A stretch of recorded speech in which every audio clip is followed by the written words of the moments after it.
다윗은 하나님의 마음에 합한 왕으로서 온전히 하나님을 예배했고요. 전쟁터에서는 주님의 말씀대로 행해 승승장구했으며 또 주변 왕국으로부터는 두려움을, 그리고 백성들로부터는 칭찬과 명성을 얻는 그런 사람이었습니다. 그러나 그의 명성과 인기가 완전히 추락한 사건이 발생했는데 그게 바로 밧세바와의 그 간통 사건이었습니다. 그 일로 인해서 다윗의 삶은 무너지기 시작합니다.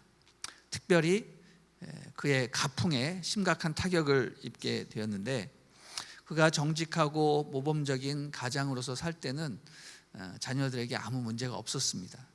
그런데 특별히 1년 동안 불륜 행각을 하고 나니까 자녀들에게 악영향을 끼치게 된 것입니다.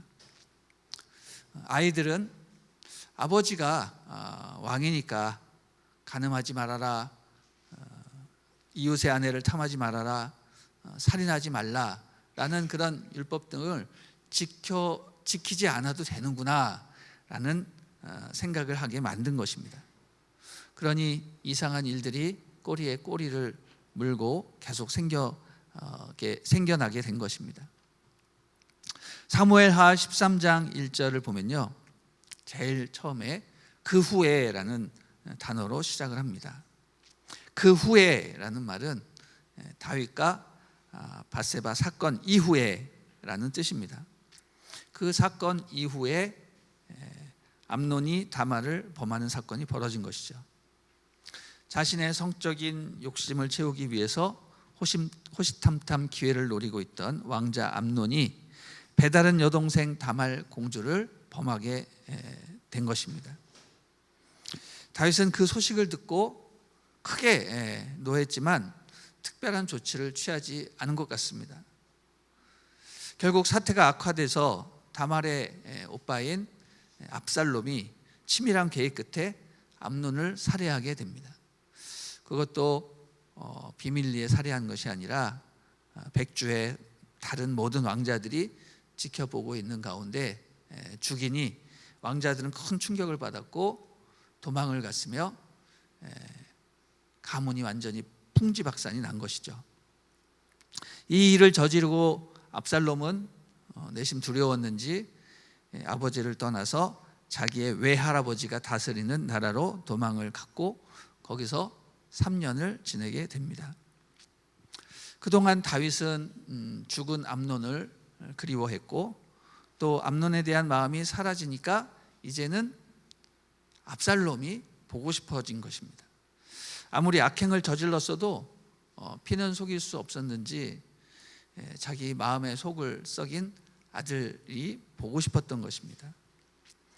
죄를 지은 아들들을 향한 분노가 사라지고 그 빈자리에 연민과 그리움이 채워지면서 다윗은 압살롬을 아주 심하게 보고 싶어 하게 된 것입니다. 이 모든 것들을 간파한 촉이 밝은 우리 군대 장관 요압이 어떻게 하면 다윗의 마음을 좀 상하지 않게 하고 압살롬을 데려와서 왕의 마음을 얻을 수 있을까, 이런 생각을 하게 됩니다. 그가 생각해낸 묘책이 뭐냐면, 자신이 직접 나서게 되면 화를 당할 수 있고 다윗의 자존심을 상하게 할 수 있기 때문에 제3자를 통해서 다윗이 스스로 깨닫게 하는 방법을 생각해냅니다. 이전에 밧세바 사건이 있었을 때도 다윗의 죄를 어떻게 알게 했냐면, 나단 선지자가 나타나서 직접적으로 경고하거나 얘기하지 않고 먼저는 제3자의 어떤 이야기로 다윗이 스스로 깨닫게 한 방법을 사용한 것처럼, 그는 드고와 자기의 고향이죠, 그곳에서 한 지혜로운 그 연기를 잘하는 그런 여인을 고용을 해서 그녀에게 모노드라마를 하게 하는 겁니다. 다윗의 상황을 이 여인의 처지로 각색해서 다윗 왕 앞에서 구현하게 하는 것이죠. 그래서 그녀의 스토리가 오늘 본문에 나오게 됩니다. 읽진 않고요, 그냥 간단하게 정리해서 말씀드리면 이런 겁니다. 그녀는 말합니다. 저에게는 두 아들이 있었는데 그들이 들에서 말다툼으로 서로 싸우다가 감정이 격해져 가지고 큰애가 작은 애를 죽이게 되었다라는 거죠. 그런데 온 집안이 그 소식을 듣고 들고 일어나서 살인자 그 큰아들을 내어내라, 그들을 죽여버리겠다라고 난리를 치고 있다는 겁니다. 속히 내어놓으라고 계속 소리를 지르는데, 왕이시여, 저는 이미 남편은 죽었고 과부가 되었고 한 아들은 죽었고 다른 아들마저 죽어버리면 가문이 끊어지게 됩니다. 이 상황을 어떻게 해야 됩니까? 라는 그런 내용으로 다윗 왕 앞에 하소연을 하게 됩니다. 이 얘기를 들은 다윗은 의분이 일어나서 이렇게 말합니다. 10절 말씀이죠. 같이 한번 읽어보겠습니다. 시작. 왕이 대답했습니다. 누가 내게 무슨 말을 하거든 내게로 데려와라. 그가 너를 다시는 건드리지 못하게 해주겠다. 이런 얘기를 하니 이 여인은 내심 옳거니 내 뜻대로 되어가는구나 라고 생각을 했을 것입니다. 왕이 제대로 이 여인의 이야기 속으로 걸려들었기 때문입니다. 그래서 더 확실하게 하기 위해서 한마디 더 하는 것이죠. 11절 또 읽어보겠습니다. 시작. 여인이 또 말했습니다. 그렇다면 왕께서는 왕의 하나님 여호와께 간구하셔서 복수하려는 사람들이 더 이상 죽이지 않도록 해 주십시오. 제 아들이 죽을까 두렵습니다. 그랬더니 다윗은 맹세를 합니다. 여호와께서 살아계심을 두고 맹세하는데 내 아들의 머리털 하나라도 땅에 떨어지는 일이 없을 것이다. 이런 맹세를 합니다. 여러분, 예전에 다윗이 밧세바를 범한 후에 나단 선지자가 다윗 왕에게 와서 이런 얘기를 하죠. 남의 양을 빼앗은 악인에 대해 얘기를 합니다. 그랬더니 그때도 다윗은 의분이 막 생겨가지고 이렇게 맹세를 합니다. 이 일을 행한 사람은 내가 여호와의 살아계심으로 맹세하노니 죽어야 마땅하고 그가 저지른 악행에 대해서 네 배를 갚아줘야 된다. 이런 얘기를 합니다. 그 얘기를 듣고 나단 선지자가 무엇을 말하냐면 왕이시여, 그 일을 행한 자는 다른 사람이 아닌 바로 왕이십니다. 이렇게 말을 합니다. 그랬더니 다윗이 그 자리에서 자신의 죄를 깨닫고 회개하는 모습을 보여주죠. 다윗은 자기가 지은 죄를 스스로 깨닫지 못하고 제3자의 이야기를 통해서 깨닫는 경우가 종종 있었습니다. 여러분, 우리도 마찬가지죠. 우리는 자기 자신이 어떤 사람인지 잘 모릅니다. 특별히 언제 잘 모르냐? 우리가 잘 나가고 있을 때, 많은 사람들로부터 칭찬받고 있을 때,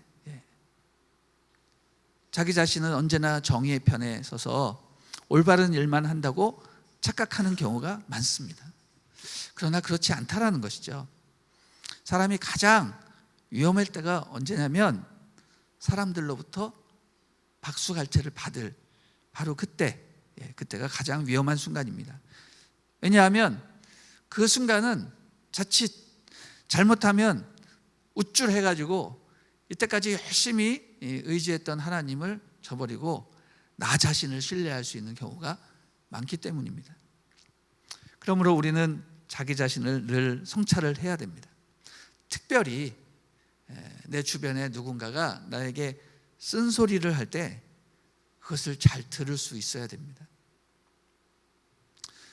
상대방이 나에게 쓴소리를 하고 좀 기분 나쁜 말을 하게 되면 우리는 이렇게 생각해야 됩니다. 내가 얼마나 잘못했으면 저 사람이 나에게 저렇게까지 할까? 이렇게 나 자신을 돌아볼 수 있어야 됩니다. 그래서 그 쓴소리를 힘들지만 듣고 자신의 마음에 새기면 그 사람은 살아나는 것입니다. 마치 쓴 약과도 같이 그것을 삼키고 먹으면 병이 낫는 것이고, 만약 그 말이 듣기 싫어서 그에게 화를 내고 계속 고집부리고 바꾸지 않으면 파멸의 길로 갈 수도 있는 것입니다. 사람은 자기의 모습을 스스로 볼 수 없는 존재입니다. 거울이 없다면 우리는 우리 자신의 모습을 볼 수가 없습니다. 그래서 누군가가 계속 거울을 비춰줘야 된다는 겁니다. 그래서 그 거울을 자주 보고 진짜 모습을 봐야 됩니다. 미인과 미남의 공통점은 집안을 떠나기 전에 항상 거울을 본다는 것이죠. 혹시 내 화장이 잘못되지 않았나, 내 헤어스타일은 헝클어지지 않았는가, 이런 것들을 늘 옷 매음새는 괜찮은가, 매번 거울을 보고 확인하고 상대방을 대합니다. 이것처럼 우리는 영혼의 거울, 내면의 거울을 자꾸 봐야 한다는 것입니다. 거울을 본다라는 것은 어떤 뜻입니까? 주변 사람들이 나에게 나에 대한 피드백을 잘 늘 편안하게 할 수 있도록 그 사람과 좋은 관계를 유지하고 늘 대화가 되는 분위기로 만들어야 된다는 것이죠. 그런데 사람이 권력을 잡게 되고 명예를 얻게 되고 또 칭찬을 많이 받게 되면 우쭐해져 가지고 다른 사람이 쓴소리를 하는 것을 못 듣게 됩니다. 그러면 그 사람은 내면의 거울을 빼앗기게 되는 것이죠.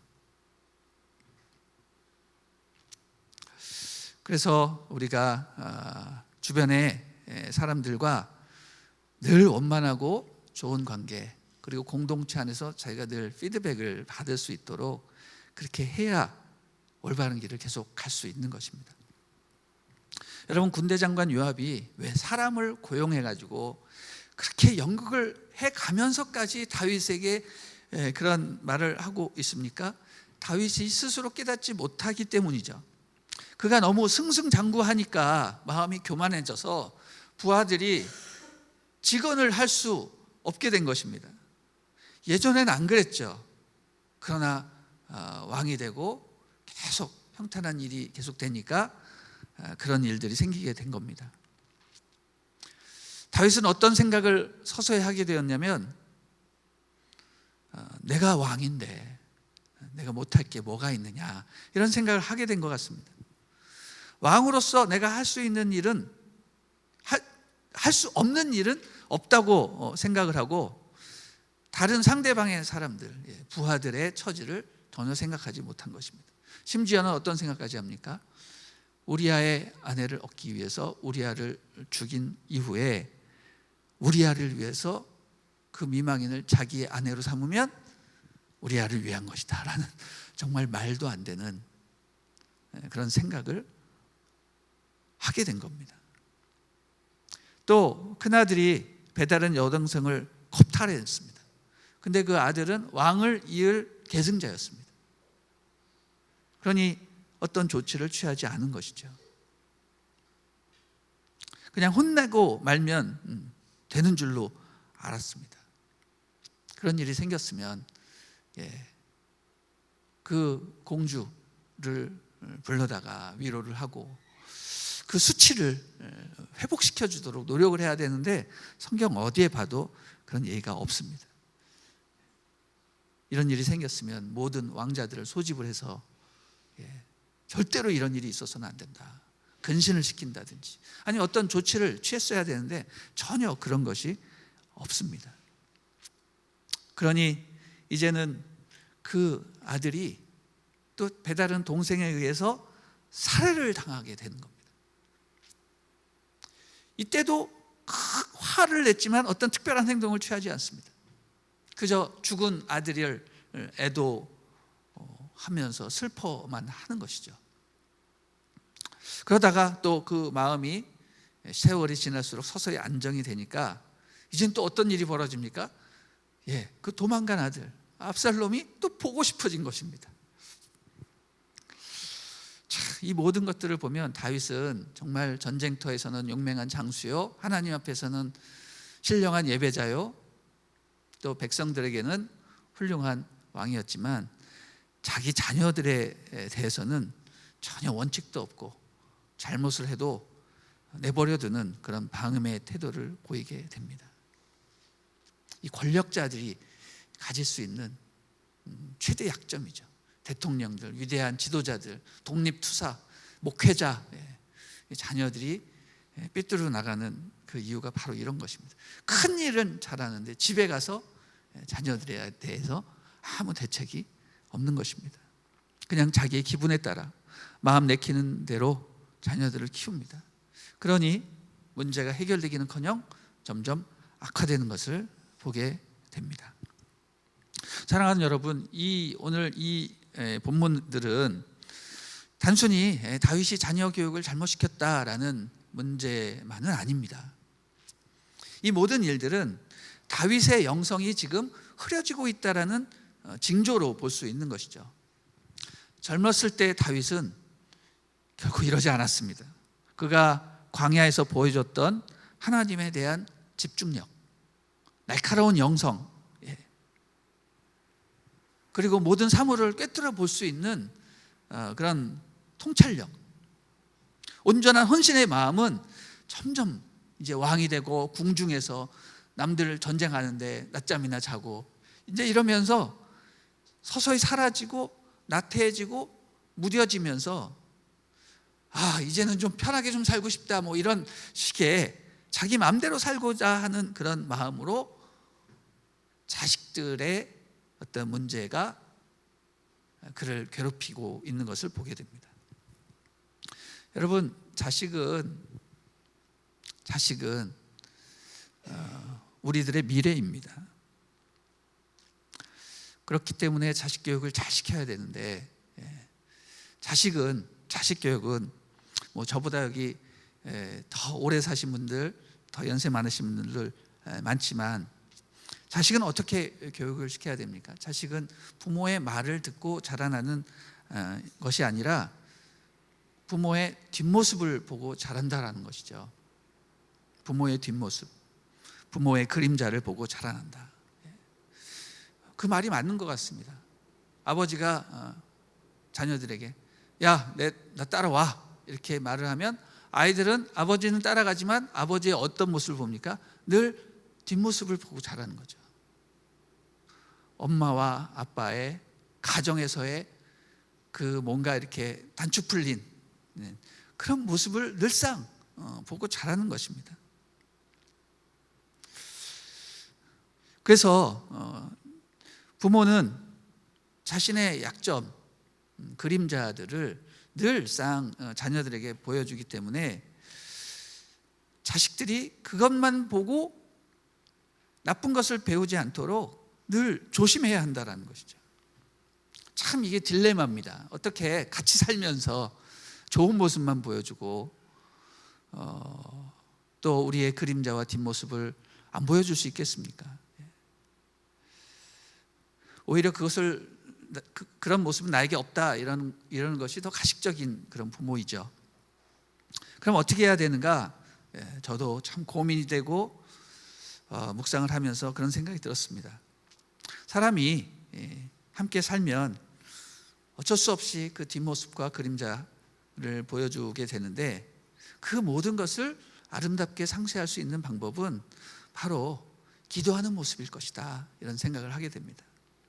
부모가 비록 부족하지만 자녀들을 위해서 그리고 또 교회를 위해서 늘 기도하는 모습을 자주 보여주고, 부모 역시 하늘 아버지의 자녀라는 것을 인식하여 하나님의 말씀에 늘 순종하는 모습을 보여주면 자녀들이 우리 부모님이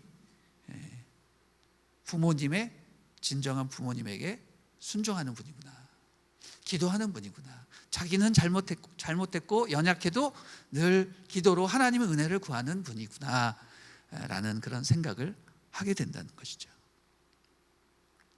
저희 부모님, 아버님은 돌아가셨고 어머님 지금 연로하시지만 물론 저희 어머님이 완벽한 분이